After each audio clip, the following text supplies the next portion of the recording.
I'm gonna be telling you guys the easiest, the cheapest, and the quickest ways to pop B.A.Ds in B2D6. And when I mean cheapest, it's gonna be like obviously expensive because it's a B.A.D, but I'm gonna try to make it as cheap as possible so you can even afford it if you don't have that much money. Now, one of the most common and one of the easiest ways to beat them are gonna be first strike capabilities and the preemptive strike. And all you need to do is use 3 abilities to actually take care of a B.A.D, which makes it extremely strong. Here's 1, here's 2, and here is 3. As you can see, it just absolutely demolished the B.A.D. This is probably the best way to take care of around 100 B.A.D if you don't have that much money. The first strike capability and the preemptive strike. We also have another really good strat that can get it a lot of pops for really cheap, and that would be the Tack Zone X embrittlement strat. And even if you have more money, you can get it to the super brittle, which will absolutely demolish the B.A.D. So this is something you can probably get in a chimps game. As you can see, the Tack by itself is going to pop the B.A.D just like that without any other help, and you will have a lot of money left over, like if you're doing chimps or anything like that, which makes the strategy, the Tack Zone, and embrittlement an extremely good combo. Now, there are a lot of good strategies that you can use to pop a B.A.D, but one of the ones that people most commonly relate it for strong Moabs, such as the bosses and B.A.Ds, is gonna be the M.A.D. It's extremely expensive, but with the ability, oh my lord, it'll absolutely obliterate a B.A.D with no buff. So if you're going late game, or even, I don't know how, maybe you're playing hard or impoppable and you have enough money to get the M.A.D, you'll be chilling for every single high Moab round of 90 and up, especially the B.A.D with the M.A.D. We also have a tower that not a lot of people know about, mostly because it's extremely expensive, but that would be the Spike Storm and the Carpet of Spikes. Now, all you need to do is cross pass it with the 140 or a 150, and it'll have a lot of Moab and B.A.D popping power, especially if you use it in the correct way. Now, whenever you're going to want to use these abilities, you're going to want to make it so all the spikes will try to hit the B.A.D as much as possible. So when the B.A.D gets to right about here, I'm going to use all 3 of my abilities like this.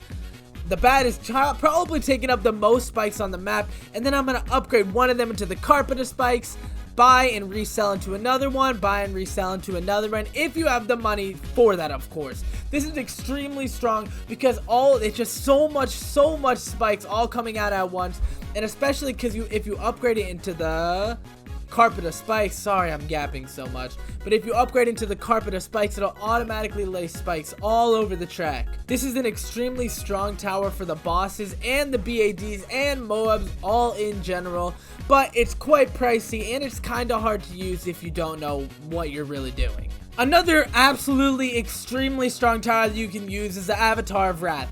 I mean, if you just look at this, that's probably 7,000 pops a second, absolutely taking down all of these B.A.Ds. Again, it's really pricey, however, you can really base a chimp strategy about this, and it'll demolish the round 100 B.A.D, round 98, and everything in between. This is an extremely good, and it's a really good tower that you can get in your game if you're gonna struggle with rounds like 98 or 100.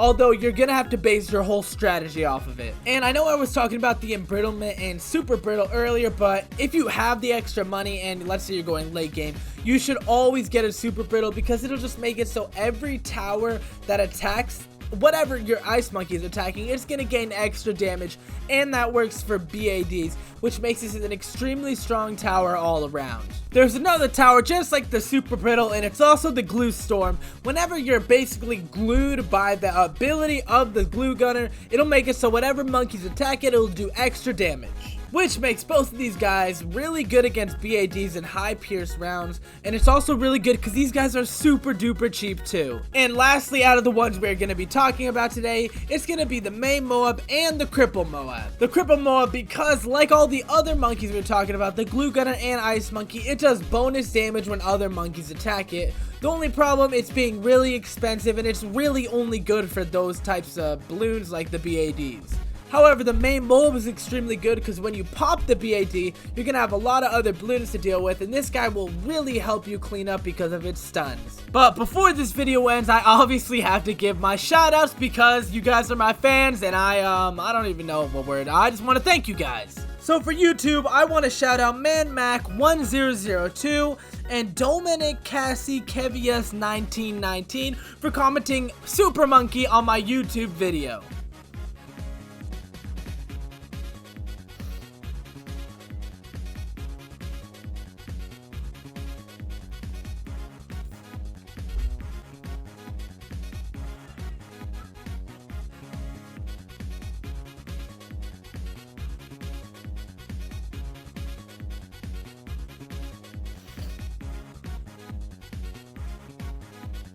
And for TikTok, wow, we got a lot of super monkey comments, so thank you guys for watching to the end of the video. I'm gonna shout out a few of you guys, so I'm gonna shout out to Monkey, Senior D Muscle, Toss6 Zotto, and Liam Henry 985. Thank you guys for commenting on my TikTok, and if you want a higher chance to be shouted out, comment on my YouTube and TikTok video because they both come out at the same time. And if you want to be shouted out on my next video, all you're gonna need to do is comment Sada down below. Thank you guys.